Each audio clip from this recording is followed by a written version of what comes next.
بڑھاپے کے 5 خطرناک گناہ جو اللہ پاک کو سخت ناپسند ہیں۔ بڑھاپے کے 5 اعمال ایسے ہیں جو اللہ پاک کو سخت ناپسند ہیں، ان سے فوراً توبہ کرو۔ وہ 5 اعمال یہ ہیں: بسم اللہ الرحمن الرحیم، الحمدللہ رب العالمین والصلاة والسلام علی سید الانبیاء والمرسلین۔ زندگی کا سفر کتنا عجیب ہے، بچپن کی معصومیت، جوانی کی رنگینیاں اور پھر آہستہ آہستہ بڑھاپے کا وہ وقت جب انسان کا جسم کمزور پڑ جاتا ہے، آنکھوں کی روشنی دھندلی ہونے لگتی ہے، مگر دل کے اندر ایک درد، ایک احساس جاگ اٹھتا ہے۔ بڑھاپا دراصل وہ منزل ہے جہاں انسان دنیا کے رنگ دیکھ چکا ہوتا ہے، وقت کی دھوپ اور چھاؤں سے گزر چکا ہوتا ہے، لیکن افسوس کہ یہی وہ عمر ہے جہاں اکثر لوگ غفلت کا شکار ہو جاتے ہیں۔ بڑھاپا ایک نعمت ہے، مگر اگر اس عمر میں گناہوں سے توبہ نہ کی جائے، دل نرم نہ ہو، تو یہی بڑھاپا اللہ کی ناراضگی کا سبب بھی بن سکتا ہے۔ آج ہم بات کریں گے ان 5 خطرناک گناہوں کی جو بڑھاپے میں کرنا اللہ تعالیٰ کو سخت ناپسند ہے۔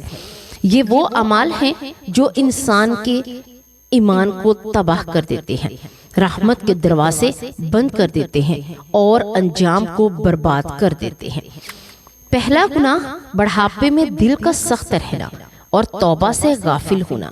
یہ وہ گناہ ہے جو اندر سے انسان کو مردہ کر دیتا ہے۔ جوانی کی لغزشیں اللہ کے نزدیک قابل معافی ہو سکتی ہیں، مگر بڑھاپے میں جب انسان کے پاس سوچنے سمجھنے کا وقت ہے، جب موت قریب ہے، پھر بھی دل نرم نہ ہو، زبان پر توبہ نہ آئے، تو یہ اللہ کی طرف سے سخت ناراضگی کی علامت ہے۔ حدیث میں آتا ہے کہ اللہ اس شخص کو سخت ناپسند کرتا ہے جو بڑھاپے میں نافرمانی کرے، کیونکہ بڑھاپا نصیحت کا وقت ہے، نہ کہ غفلت کا۔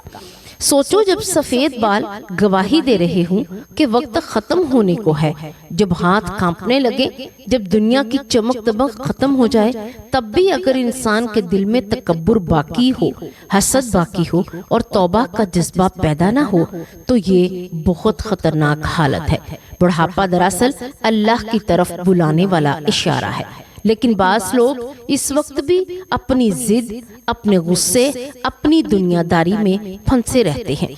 دوسرا گناہ ہے اولاد پر ظلم اور نافرمانی کا بدلہ لینا۔ بعض والدین بڑھاپے میں اپنی اولاد سے شکایت کرتے ہیں، لیکن خود ان کے رویے بھی سخت اور ظالمانہ ہو جاتے ہیں۔ وہ اپنی غلطیوں کا احساس نہیں کرتے، وہ چاہتے ہیں کہ اولاد ان کے ہر غلط فیصلے کو قبول کرے۔ وہ اولاد کے دل دکھاتے ہیں، بد دعائیں دیتے ہیں اور اپنے ظلم کو جائز سمجھتے ہیں، حالانکہ اسلام میں ظلم چاہے ماں باپ سے ہو یا اولاد سے، اللہ کے نزدیک ناپسندیدہ عمل ہے۔ اللہ تعالیٰ فرماتا ہے کہ ظلم سے بچو، کیونکہ ظلم قیامت کے دن اندھیرا بن جائے گا۔ اولاد کو بھی ماں باپ کی عزت کا حکم ہے، لیکن والدین کو بھی چاہیے کہ وہ عدل کریں، محبت کریں اور اپنی اولاد کے دل نہ توڑیں۔ اگر بڑھاپے میں دل تنگ ہو جائے اور زبان سخت، تو یہ گناہ انسان کے لیے عذاب کا سبب بن سکتا ہے۔ تیسرا گناہ ہے بڑھاپے میں نماز، روزہ اور عبادت کو چھوڑ دینا۔ کئی لوگ کہتے ہیں کہ اب ہم بوڑھے ہو گئے ہیں، اب کیا عبادت کرنی، مگر حقیقت یہ ہے کہ عبادت کا اصل وقت تو یہی ہے۔ جب دنیاوی ذمہ داریاں کم ہو جاتی ہیں، اولاد جوان ہو جاتی ہے، تب اللہ سے تعلق مضبوط کرنا سب سے بڑی سعادت ہے۔ لیکن کچھ لوگ اس وقت بھی دنیا کی باتوں میں الجھے رہتے ہیں۔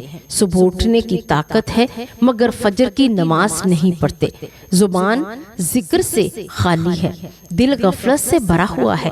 حدیث میں آیا ہے کہ اللہ اس بندے سے محبت کرتا ہے جو بڑھاپے میں بھی عبادت کرتا رہے۔ یہ وہ محبت ہے جو اللہ اپنے خاص بندوں کو دیتا ہے، لیکن وہ بڑھاپے میں بھی سستی کرے، اللہ کی یاد سے غافل رہے، وہ خود اپنی آخرت کو اندھیرا کر لیتا ہے۔ چوتھا گناہ ہے لوگوں میں فتنہ پھیلانا۔ شکایتیں اور چگلیاں کرنا۔ بڑھاپے میں جب انسان کا دل ٹھنڈا ہونا چاہیے، زبان نرم ہونی چاہیے، وہ اگر دوسروں کے بارے میں برائیاں کرے، نفرتیں پھیلائے، گھر گھر فتنہ ڈالے، تو یہ بہت بڑا گناہ ہے۔ قرآن میں اللہ فرماتا ہے، چگلیاں کھانے والا، برائیاں پھیلانے والا، ہم اسے جہنم میں ڈالیں گے۔ کاش لوگ سمجھیں کہ بڑھاپے کی عمر صلح کی عمر ہے، محبت پھیلانے کا وقت ہے، مگر بعض لوگ بڑھاپے میں دشمنیاں بڑھاتے ہیں، ماضی کے زخم یاد کرتے ہیں اور دوسروں کے گناہ گنواتے ہیں۔ یہ وہ رویہ ہے جو انسان کو اللہ سے دور کرتا ہے۔ پانچواں گناہ ہے مال، جائیداد یا دنیا کی لالچ میں رہنا۔ کچھ لوگ بڑھاپے میں بھی دنیا سے دل نہیں ہٹاتے، وہ مرنے کے بعد بھی اپنی زمین، اپنے زیورات، اپنی دولت کی فکر کرتے ہیں۔ وہ صدقہ نہیں کرتے، خیرات سے بہت کتراتے ہیں اور اپنی موت کو بھول جاتے ہیں۔ رسول اللہ صلی اللہ علیہ وآلہ وسلم نے فرمایا، آدمی کا بڑھاپا سب چیزوں میں کمزوری لاتا ہے مگر دو چیزوں میں بڑھاتا ہے، مال کی محبت اور عمر کی خواہش۔ اللہ ایسے لوگوں سے ناراض ہو جاتا ہے جو بڑھاپے میں بھی دنیا کے پیچھے بھاگتے ہیں، حالانکہ یہی وہ وقت ہے کہ آخرت کے لیے جمع کرنے کا، نیکیوں کا، دعاؤں کا، استغفار کا۔ اب آتے ہیں انجام پر۔ جب انسان کی سانسیں مدم ہو جاتی ہیں، جب آنکھیں بند ہونے لگتی ہیں، تب حقیقت سامنے آتی ہے۔ فرشتے آتے ہیں نیک روح کے لیے جنت کی خوشبو اور بدبخت روح کے لیے عذاب کی بو۔ مومن سے کہا جاتا ہے، اے نیک روح خوش ہو جا، جنت تیرے لیے ہے، اور نافرمان سے کہا جاتا ہے، اے ناپاک روح تیرا انجام جہنم ہے۔ میرے پیارے ناظرین، بڑھاپا اللہ کی طرف سے آخری مہلت ہے۔ یہ وہ وقت ہے جہاں انسان کو اپنے گناہوں پر شرمندہ ہونا چاہیے، دل نرم کرنا چاہیے، توبہ کے آنسو بہانے چاہیے۔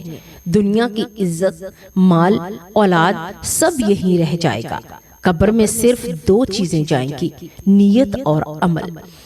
آؤ آج سے ہم سچے دل سے دعا کریں کہ اے اللہ ہمارے گناہ معاف فرما دے، ہمارے دلوں کو نرم کر دے اور ہمارے بڑھاپے کو عبادت سے بھر دے، ہماری اولاد کو نیک بنا، ہمیں موت ایمان پر دے، قبر کو نور سے بھر دے، اور قیامت کے دن ہمیں نبی صلی اللہ علیہ وآلہ وسلم کے قدموں میں جگہ عطا فرما۔